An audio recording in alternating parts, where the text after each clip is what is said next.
اس وقت پوری دنیا کے حالات کو دیکھ کر امت مسلمہ کے چہروں پر مایوسی اور افسردگی کے آثار نظر آتے ہیں، اور دنیا بھر کا مسلمان یہ سوچتا ہے کہ ان حالات میں جبکہ بظاہر مسلمان بے کسی، بے بسی اور لاچارگی کی پوزیشن میں اپنے آپ کو محسوس کر رہا ہے، ایسے وقت میں امت کو کرنا کیا چاہیے، اور وہ کون سی چیز ہے جو ہماری ڈگمگاتی ہوئی کشتی کو نجات کے ساحل پر لے جا کر کھڑا کر سکتی ہے۔ اس لیے کہ پہلی بات تو مسلمانوں کے دل و دماغ میں یہ چیز ہونا چاہیے کہ مسلمان کہیں بھی کبھی بھی بے بس اور بے کس نہیں ہے، اس لیے کہ قرآن کہتا ہے اپنے محبوب صلی اللہ علیہ وآلہ وسلم اور انبیاء کے الفاظ کو حکایتاً بیان کرتے ہوئے، حسبنا اللہ و نعم الوکیل، کہ بے شک ہمارا رب ہمیں کافی ہے۔ اور ایک مقام پر قرآن کہتا ہے کہ جو اللہ پر بھروسہ کرے اللہ اس کے لیے کافی ہے۔ اصل جو راستہ ہے اس راستے کو اختیار کرنے کی ضرورت ہے، اور وہ راستہ ہے دعا کا راستہ۔ مسلمان کاوشیں کریں، کوششیں کریں، تدبیر کریں، لیکن اسی کے ساتھ دعا بھی کریں، کیونکہ اللہ کے رسول صلی اللہ علیہ وآلہ وسلم نے فرمایا الدعاء سلاح المؤمن، کہ دعا مومن کا ہتھیار ہے، اور یہ وہ ہتھیار ہے کہ دنیا کی کوئی طاقت مسلمانوں سے اس کو چھین نہیں سکتی۔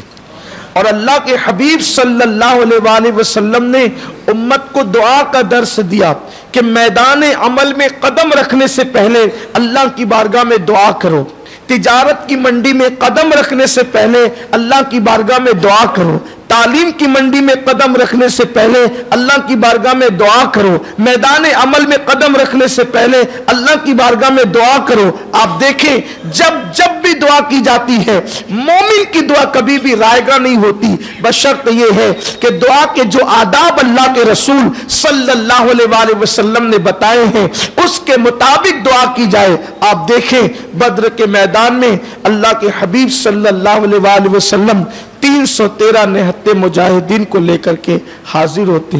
سامنے 1000 کا لشکر تھا، کوئی ظاہری صورت ایسی نہ تھی کہ یہ 313 1000 پر غالب آتے۔ تاریخ اٹھا کر کے دیکھیں 313 میں صرف 8 لوگ ایسے تھے جن کے پاس تلوار تھی، ان میں سے کسی کی تلوار ٹوٹی ہوئی تھی، کسی کی تلوار زنگ آلود تھی، اور مسلمانوں کا حال یہ تھا کہ اوپر کا کرتا بھی بہت سارے لوگوں کے پاس پہننے کے لیے نہیں تھا، ایک تہبند وہ لپیٹ کر کے حضور علیہ السلام کے ساتھ ذوق و شوق کے ساتھ میدان میں سرفروشی کا جذبہ لے کر کے حاضر تھے۔ صحابہ کرام کے پاس کھانے کو نہ تھا، کسی کے پیٹ پہ پتھر بندھا ہوا تھا، کوئی کھجور چوس کر کے پانی پی رہا تھا۔ صورتحال یہ تھی،